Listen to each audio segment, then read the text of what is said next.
All right, when you hear Philippians, what's the first word that comes to mind? For a lot of people, it's joy, right? But what if I told you the kind of joy Paul's talking about has almost nothing to do with just being happy? In this deep dive into chapter 2, we're going to see that it's actually a radical blueprint for how to live as a Christian. And it's built on a foundation that is, honestly, completely backwards from how the world works. So let's jump in. Okay, so section 1, selfish ambitions dead end. Right out of the gate, Paul just hits us with this universal human tension. He basically diagnoses our default setting, the way we naturally operate in our relationships. He calls it selfish ambition and vain conceit. It's that drive to get ahead, to look out for number one, and he basically says, look, that path, it's a total dead end. So this leads to a huge question. What if true unity isn't about compromise, but about a radical shift in mindset? I mean, think about it. We usually assume unity is about finding some middle ground, a little give and take here and there. But Paul is suggesting something way more revolutionary.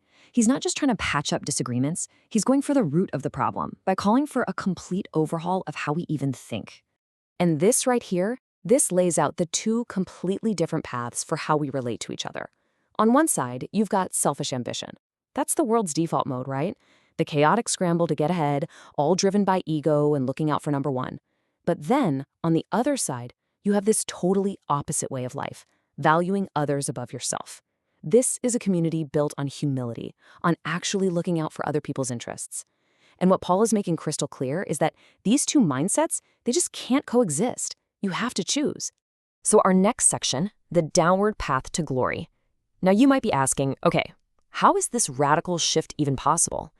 And this is where Paul does something incredible. He doesn't just give us a command and say, do it.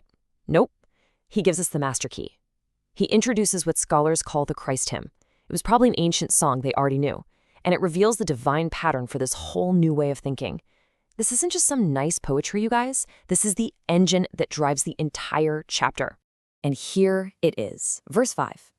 In your relationships with one another, have the same mindset as Christ Jesus. This is it. This is the central command. It's the bridge that connects our problem, selfish ambition, with God's solution. Paul is basically saying, you want to know what it looks like to value others more than yourself? Simple. Look at Jesus. So the hymn that comes next, it's not just abstract theology. It's like a biography of a mindset.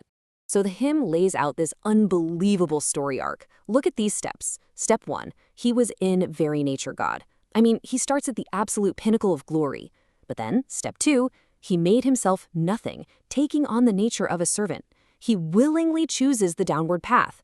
This is that big theological idea called kenosis. It literally means self-emptying. Then, step 3, he keeps going down, humbling himself even more, becoming obedient all the way to death. But here's the kicker, step 4. Therefore, because of all that, God exalted him to the highest place. That downward path is the very thing that led directly to his ultimate glory.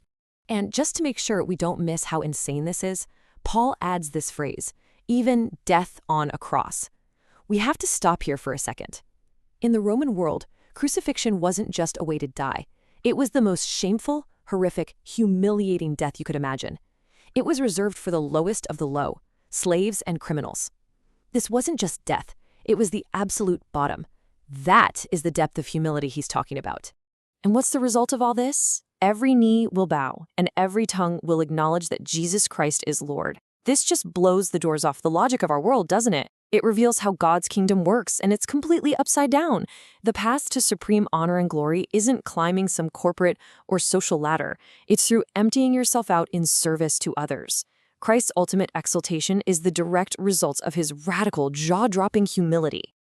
Okay, section 3, shining like stars. So what does all this mean? I mean, how does this cosmic story of Jesus actually look on a Tuesday afternoon? Well, this is where Paul pivots from this mind-blowing theology to some super practical, everyday application. He's about to show us how this mind of Christ completely changes our day-to-day behavior. And he says this, do everything without grumbling or arguing. And you might be thinking, wait, that's it? After all that talk about incarnation and crucifixion, the big takeaway is stop complaining? But that's exactly the point. See, grumbling and arguing, they almost always come from a place of self-interest, right? A feeling that our rights are being stepped on or we're not getting what we deserve. Adopting the mind of Christ means choosing to lay down those rights for the good of the community, just like he did. And this right here helps us totally redefine that famous Philippian joy. This is so important. It is not a fragile happiness that depends on your circumstances. It's something much deeper. It's a defiant confidence. It's this deep, settled belief that because Christ went down into suffering and was then raised up in glory, our own path of giving ourselves away and even suffering for others, well, it's going to end in that very same glory. That's a joy nobody can take away from you. And the result of living this way? Then you will shine among them like stars in the sky. Wow. The outcome of all this isn't just a happier church, it's about our impact on the world. When a group of people actually lives this way, selflessly, without complaining, with their lives totally shaped by the story of Jesus, they become a beacon of light. In a world that Paul calls warped and crooked, a community like that is so radically different that it shines. It gives people a glimpse of a whole different kind of kingdom. All right, next up, living examples of Christ. See, Paul doesn't just leave all this as a nice theory. He's way too practical for that. He gives us 2 real-world case studies, 2 pictures of his friends who are actually living this stuff out. They're living what we call a cruciform, or a cross-shaped life. So let's take a look at these guys, Timothy and Epaphroditus. So check out this contrast. Paul sets it up again. The world's default, everyone looks out for their own interests. He says, sadly, that's pretty much everyone. But then there's Timothy. And Timothy has the mind of Christ because he shows genuine concern for your welfare. He is the living, breathing example of Philippians 2 verse 4. He's the theory put into action. He's the real deal. And then we get to Epaphroditus.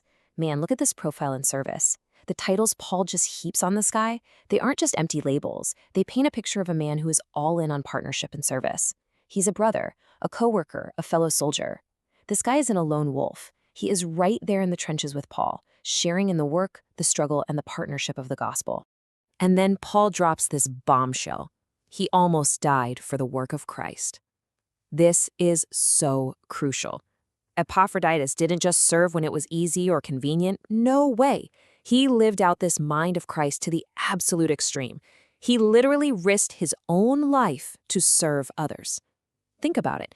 He followed that exact same downward path of obedience all the way to the brink of death. He was perfectly mirroring the pattern of Jesus. And so we come to our final section, the cruciform challenge. When you boil it all down, Philippians chapter 2 isn't just giving us information to know. It's giving us a profound challenge. It's a direct invitation to a completely different way of life. And the chapter leaves us with this question, right?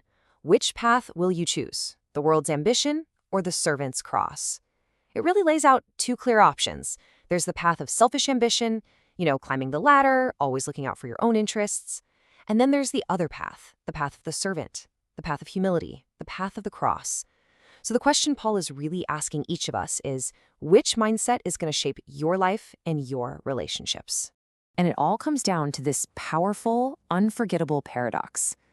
The way down is the only way up. In the strange and beautiful economy of God's kingdom, true glory, true life, and that deep, unshakable joy, they aren't found by clawing your way to the top. They're found by willingly choosing the downward path of service and humility, and trusting that God is the one who does the exalting. That is the mind of Christ.